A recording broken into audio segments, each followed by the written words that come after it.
হে আমার বান্দারা, তোমাদের সর্বপ্রথম মানুষ থেকে শুরু করে সর্বশেষ মানুষ পর্যন্ত, অর্থাৎ হযরত আদম আলাইহিস সালাতু ওয়াস সালাম থেকে শুরু করে কিয়ামত পর্যন্ত যত মানুষ আসবে, সমস্ত মানুষ যদি একটা মাঠে একত্রিত হও, এইবার সমস্ত জিন জাতি সবাই মিলে যদি একটা মাঠে একত্রিত হও, এইবার আমি আল্লাহর কাছে যদি প্রত্যেকের চাহিদা অনুযায়ী আমার কাছে চাইতে থাকো, আর আমি আল্লাহ যদি প্রত্যেকের চাহিদা পূরণ করতে থাকি, আমার ধনভাণ্ডার থেকে একটুও কমবে না। সুবহানাল্লাহ। হ্যাঁ, কমতে পারে। কতটুকু? সমুদ্রের মাঝে একটা সুই ঢুকিয়ে সেটা উত্তোলনের পর সেই সুইয়ের অগ্রভাগে যতটা পানি আসে, সমুদ্রের পানির মধ্যে যেরকম কোনো পরিবর্তন দেখা দেয় না, ঠিক তেমনি আল্লাহ যদি সবার সমস্ত চাহিদা পূরণ করে দেন, আল্লাহর ধনভাণ্ডারে কোনো পরিবর্তন দেখা দেবে না। সুবহানাল্লাহ। তো সেই জন্য দান করলে আল্লাহ রাব্বুল আলামিন বাড়িয়ে দেন। আল্লাহ রাব্বুল আলামিন পবিত্র কোরআনে কারীমের মধ্যে বলেন, মাসালুল্লাযীনা ইউনফিকুনা আমওয়ালাহুম ফী সাবিলিল্লাহি কামাসালি হাব্বাতিন আনবাতাত সাবআ সানাবিলা ফী কুল্লি সুনবুলাতিন মিআতু হাব্বাহ والله يضاعف لمن يشاء والله واسع عليم। আল্লাহর রাস্তায় দানের দৃষ্টান্ত হচ্ছে এমন চারা গাছের মতো, যেই চারা গাছ রোপণ করে দিলে তার থেকে শীষ বেরিয়ে আসে 60টি, আর প্রতিটি শীষ থেকে বেরিয়ে আসে শত শস্য দানা। তার মানে আপনি যদি 1 টাকা দান করেন, আল্লাহ রাব্বুল আলামিন সেটাকে 700 গুণ বাড়িয়ে দিবেন। সুবহানাল্লাহ। তো যারা দান করে আল্লাহ রাব্বুল আলামিন তাদেরকে বাড়িয়ে দেন। তো সেজন্য যারা মুত্তাকি হবে তাদের প্রথম বৈশিষ্ট্য হচ্ছে আল্লাযীনা ইউনফিকুনা ফিস সাররা ওয়া ফিদ দাররা। তারা সুখে দুঃখে, সচ্ছল অসচ্ছল উভয় অবস্থায় তারা দান করবে। মুত্তাকিদের 2 নম্বর বৈশিষ্ট্য, আল্লাহ রাব্বুল আলামিন বলেন, ওয়াল কাযিমিনাল গায়য। যারা মুত্তাকি হবে তারা তাদের রাগকে নিয়ন্ত্রণ করবে, রাগ সংবরণ করবে, রাগ নিয়ন্ত্রণ করবে। হুজুর আকরাম সাল্লাল্লাহু আলাইহি ওয়াসাল্লাম তিনি কখনোই রেগে যেতেন না। আমরা জানি মক্কায় তিনি যখন নামাজ আদায় করতেন, কাফেররা তিনার ঘাড়ের উপর উটের পচা নাড়ি ভুঁড়ি নিয়ে এসে চাপিয়ে দিত, তারপরেও তিনি রেগে যেতেন না। এমনকি তায়েফের ঘটনা আমরা সবাই জানি। তায়েফের ছেলেরা হুজুর আকরাম সাল্লাল্লাহু আলাইহি ওয়াসাল্লামকে পাথর মেরে গোটা দেহকে রক্তাক্ত করে দিয়েছে, তারপরেও তিনি রাগেননি। তবে ইসলামের কোনো বিধান যদি লঙ্ঘিত হতো তাহলে হুজুর আকরাম সাল্লাল্লাহু আলাইহি ওয়াসাল্লাম খুব রেগে যেতেন। একবার বনু মাখজুমিয়ার গোত্রের এক নারী চুরিতে ধরা পড়ল। তো কোরআনের আইন অনুযায়ী চুরিতে ধরা পড়লে তার বিধান হলো হাত কেটে দাও।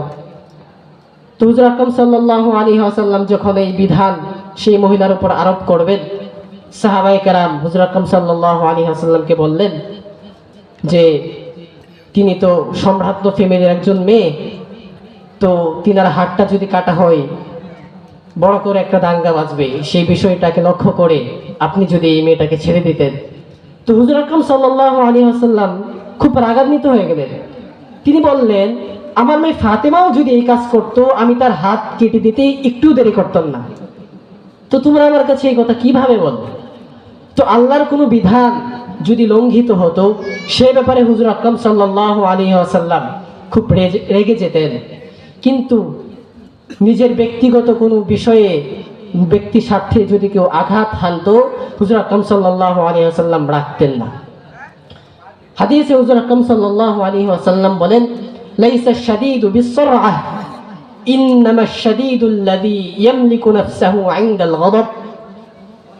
প্রকৃত বীর সে নয় যে কুস্তি করে মানুষকে হারিয়ে দেয়, মানুষের সাথে লড়াই করে হারিয়ে দেয়, সে প্রকৃত বীর না। প্রকৃত বীর হচ্ছে ওই ব্যক্তি যে রাগের সময় নিজেকে নিয়ন্ত্রণ করতে পারে। সুবহানাল্লাহ।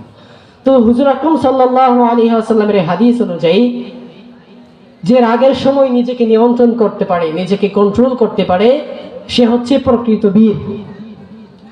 তো যারা মুত্তাকি হবে তাদের 2 নম্বর বৈশিষ্ট্য হচ্ছে তারা কখনোই রেগে যাবে না, তারা তাদের রাগকে নিয়ন্ত্রণ করবে। 3 নম্বর আল্লাহ রাব্বুল আলামিন বলেন ওয়াল আফিনা আনিন নাস। মুত্তাকি যারা হবে তাদের 3 নম্বর বৈশিষ্ট্য হচ্ছে তারা মানুষকে ক্ষমা করে দেবে। আমরা আল্লাহ তাআলার কাছে নিজেদের ভুলের জন্য ক্ষমা চাই, আল্লাহর কাছে চোখের পানি ছেড়ে কাঁদি, আল্লাহ আমাকে মাফ করে দেন, কিন্তু আমরা মানুষকে ক্ষমা করতে চাই না। তো আপনি যদি মুত্তাকি হতে চান, আপনাকে ক্ষমা করে দেওয়ার যে একটা মেন্টালিটি সেটা আপনার মধ্যে থাকতে হবে। তো এটা হচ্ছে মুত্তাকিদের 3 নম্বর বৈশিষ্ট্য। এক সাহাবীকে হুজুর আকরাম সাল্লাল্লাহু আলাইহি ওয়াসাল্লাম 3টা ভরা মজলিসে জান্নাতি বলে ঘোষণা দিয়েছেন। তো পরে খবর নিয়ে দেখা গেল যে এই সাহাবী তেমন বড় কোনো আমল করে না। তো যখন তিনি রাতের বেলায় ঘুমাতে যান, দিনের বেলায় তার সাথে যে যে আচরণ করেছে, অন্যায় করেছে, আল্লাহ রাব্বুল সেই সাহাবী সবাইকে ক্ষমা করে দিয়ে প্রশান্ত একটা হৃদয় নিয়ে সেই বিছানায় ঘুমোতে যায়। তো সেই জন্য সেই সাহাবীকে হুজুর আকরাম সাল্লাল্লাহু আলাইহি ওয়াসাল্লাম দুনিয়ার বুকেই 3বার জান্নাতি বলে ঘোষণা দিয়েছেন। তো যারা মুত্তাকি হবে তাদের 3 নম্বর বৈশিষ্ট্য হচ্ছে তারা মানুষকে ক্ষমা করে দেবে, তারা মানুষকে ক্ষমা করে দেবে। এবং একটা গবেষণায় দেখা গেছে যে যারা মানুষকে ক্ষমা করতে চায় না তাদের মধ্যে রোগ ব্যাধি বেশি। স্ট্যানফোর্ড ইউনিভার্সিটি, যেটা আপনার ক্যালিফোর্নিয়ায় অবস্থিত, ওই গত কয়েক মাস আগে দাবানল হয়েছিল না, তো ওখানে তো সেই ইউনিভার্সিটির একজন প্রফেসর তিনি গবেষণা করেছেন। অনেক মানুষের মাঝে তিনি গবেষণা করে দেখতে পেয়েছেন যে যারা মানুষকে সহজে ক্ষমা করতে পারে না, ক্ষমা করতে চায় না, তাদের মধ্যে রোগ ব্যাধি বেশি। তো এটা পরীক্ষিত। তো যারা মুত্তাকি এটা হচ্ছে তাদের 3 নম্বর বৈশিষ্ট্য। 4 নম্বর আল্লাহ রাব্বুল আলামিন বলেন والذين إذا فعلوا فاحشة أو ظلموا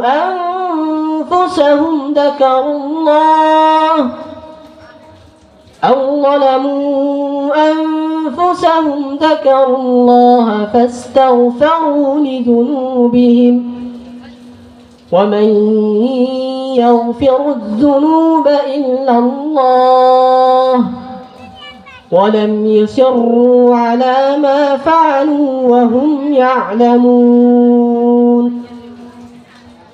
আল্লাহ রাব্বুল আলামিন বলেন তারা যদি কোনো গুনাহের কাজ করে ফেলে, কোনো অশ্লীল কাজ করে ফেলে, নফসের উপর যদি জুলুম করে ফেলে, তাহলে আল্লাহর শরণ আসা মাত্রই তারা আল্লাহ তাআলার কাছে ক্ষমা চায়। কারণ তারা জানে যে আল্লাহ ছাড়া তাদের এই গুনাহগুলো ক্ষমা করার মতো কেউ না। তো যারা মুত্তাকি এটা হচ্ছে তাদের 4 নম্বর বৈশিষ্ট্য। তারা যদি কোনো গুনাহের কাজ করে ফেলে, কোনো অশ্লীল কাজ করে ফেলে, তাহলে তারা আল্লাহর শরণ আসা মাত্রই আল্লাহর কাছে ক্ষমা চাইবে।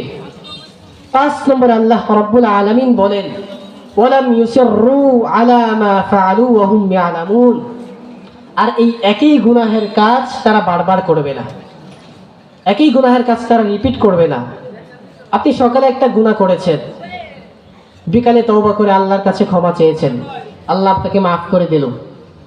পরদিন আবার একই গুনাহ করেছেন, আবার ক্ষমা চেয়েছেন, তারপর আবার একই গুনাহ করেছেন। তো যারা মুত্তাকি হবে তারা আল্লাহর সাথে এরকম করবে না, তারা মানুষকে ক্ষমা করে দেবে। তো যারা মুত্তাকি তাদের 5 নম্বর বৈশিষ্ট্য হচ্ছে তারা একই গুনাহের কাজ বারবার করবে না, রিপিট করবে না। তো আজকের আলোচনার শুরু থেকে আমরা জানলাম তাকওয়ার গুরুত্ব। প্রথমে আমরা জানলাম তাকওয়ার গুরুত্ব, তাকওয়া কতটা গুরুত্বপূর্ণ। আল্লাহ রাব্বুল আলামিন স্বয়ং হুজুর আকরাম সাল্লাল্লাহু আলাইহি ওয়াসাল্লামকে তাকওয়া অর্জনের নির্দেশ দিলেন। এটা আমরা জানলাম সূরাতুল আহজাবের প্রথম আয়াত থেকে। 2 নম্বর আমরা জানলাম যে আল্লাহ রাব্বুল আলামিন গোটা মানব জাতিকে উদ্দেশ্য করে তাকওয়া অর্জনের কথা বললেন। এটা জানলাম সূরাতুন নিসার প্রথম আয়াত থেকে। 3 নম্বরে আমরা জানলাম যে আল্লাহ রাব্বুল আলামিন আমাদের পূর্বে যাদেরকে কিতাব দিয়েছেন তাদেরকে তাকওয়া অর্জনের নির্দেশ দিয়েছেন, আমাদেরকেও নির্দেশ দিয়েছেন। 4 নম্বর, আল্লাহ রাব্বুল আলামিন মুমিনদেরকে তাকওয়া অর্জনের কথা বলেছেন। এটা আমরা জানলাম সূরাতুল হাশরের 18 নম্বর আয়াত থেকে। 5 নম্বরে আমরা জানলাম যে আল্লাহ রাব্বুল আলামিনের কাছে সবচাইতে সম্মানিত যারা তাকওয়া অর্জন করে, যারা আল্লাহকে ভয় করে, তারা আল্লাহর কাছে সবচাইতে সম্মানিত। দ্বিতীয় ভাগে আমরা জানলাম তাকওয়া অর্জনের উপকারিতা। এর শুরুতে আমরা জানলাম যারা তাকওয়া অর্জন করে আল্লাহ রাব্বুল আলামিন তাদের সাথে আছেন। এটা আমরা শুনলাম সূরাতুল বাকারার 194 নম্বর আয়াত থেকে। 2 নম্বরে আমরা জানলাম যারা তাকওয়া অর্জন করে আল্লাহ রাব্বুল আলামিন তাদেরকে ভালোবাসেন। এটা জানলাম সূরাতুন নিসার 76 নম্বর, সূরাতু আলে ইমরানের 76 নম্বর আয়াত থেকে। 3 নম্বরে আমরা জানলাম যারা তাকওয়া অর্জন করে তাদের বিরুদ্ধে কেউ যদি ষড়যন্ত্র করে, চক্রান্ত করে, আল্লাহ রাব্বুল আলামিন ষড়যন্ত্রকারীর ষড়যন্ত্র থেকে তাদেরকে হেফাজত করেন। এটা আমরা জানলাম সূরাতু আলে ইমরানের 120 নম্বর আয়াত থেকে। 4 নম্বরে আমরা জানলাম আমি আপনি যদি তাকওয়া অর্জন করি আসমান এবং জমিনের সমস্ত বরকতের দরজাগুলো আল্লাহ রাব্বুল আলামিন আমার আপনার জন্য খুলে দেবেন। এটা আমরা জানলাম সূরাতুল আরাফের 96 নম্বর আয়াত থেকে। 5 নম্বর আমরা জানলাম মুত্তাকিদের জন্য আল্লাহ রাব্বুল আলামিন জান্নাতকে প্রস্তুত করে রেখেছেন। এটা জানলাম সূরাতু আলে ইমরানের 133 নম্বর আয়াত থেকে। তো এটা জানলাম 2 নম্বর। 3 নম্বরে আমরা তাকওয়া অর্জন কিভাবে করব সেই সম্পর্কে জানলাম। সূরাতু আলে ইমরানের 134 এবং 35 এই 2টা আয়াত থেকে আমরা তাকওয়া অর্জনের 5টি বৈশিষ্ট্য সম্পর্কে জানলাম। যারা তাকওয়া অর্জন করে, যারা মুত্তাকি, তাদের প্রথম বৈশিষ্ট্য হচ্ছে তারা সুখে দুঃখে সচ্ছল অসচ্ছল উভয় অবস্থায় দান করবে। 2 নম্বর, আল্লাহ রাব্বুল আলামিন বলেন ওয়াল কাযিমিনাল গায়য, তারা তাদের রাগকে সংবরণ করবে। 3 নম্বর, ওয়াল আফিনা আনিন নাস, তারা মানুষকে ক্ষমা করে দেবে। 4 নম্বর, তারা যদি কোনো গুনাহের কাজ করে ফেলে, নিজের নফসের উপর যদি জুলুম করে ফেলে, আল্লাহর শরণ আসা মাত্রই তারা আল্লাহর কাছে ক্ষমা চাইবে। 5 নম্বর, একই গুনাহের কাজ তারা বারবার করবে না। তো এই কাজগুলো যারা করবে আল্লাহ রাব্বুল আলামিন সূরা আলে ইমরানের 136 নম্বর আয়াতে বলেন উলাইকা জাযাউহুম মাগফিরাতুম মির রাব্বিহিম ওয়া জান্নাতুন তাজরি মিন তাহতিহাল আনহারু খালিদিনা ফিহা ওয়া নি'মা আজরুল আমিলিন। এই কাজগুলো যারা করবে আল্লাহ রাব্বুল আলামিন তাদেরকে 2টি পুরস্কার দেবেন। 1 নম্বর, আল্লাহ রাব্বুল আলামিন তাদের জীবনের সমস্ত গুনাহগুলো মাফ করে দিবেন, সুবহানাল্লাহ। 2 নম্বর, আল্লাহ রাব্বুল আলামিন তাদেরকে জান্নাতের মালিক বানিয়ে দিবেন। তো আল্লাহ রাব্বুল আলামিন যে কথাগুলো আমরা শুনলাম, এই কথাগুলোর উপর আমাদের প্রত্যেককে আমল করার তৌফিক দান করেন। সর্বপ্রথম আমাকে আল্লাহ আমল করার তৌফিক দান করেন, তারপর আমরা যারা শুনলাম তাদেরকেও আল্লাহ রাব্বুল আলামিন আমাদেরকে আমল করার তৌফিক দান করেন। যতটুকু বলেছি কোরআন এবং হাদিসের আলোকে বলার চেষ্টা করেছি, বানিয়ে কোনো কিছু বলিনি। তারপরেও মুখ ফুসকে যদি কোনো কিছু বের হয়ে থাকে আল্লাহ রাব্বুল আলামিন যেন সেটা আমাদের স্মৃতিপট থেকে মুছে দেন, এবং যে কথাগুলো উপকারী সেগুলো যেন আমাদের জেহেনে আল্লাহ রাব্বুল আলামিন বসিয়ে দেন এবং আমল করার তৌফিক দান করেন। ওয়া আখির দাওয়ানা আনিল হামদুলিল্লাহি রাব্বিল আলামিন। সুবহানাকাল্লাহুম্মা ওয়া বিহামদিকা আশহাদু আল্লা ইলাহা ইল্লা আনতা আস্তাগফিরুকা ওয়া আতুবু ইলাইক। আসসালামু আলাইকুম ওয়া রাহমাতুল্লাহি ওয়া বারাকাতুহু।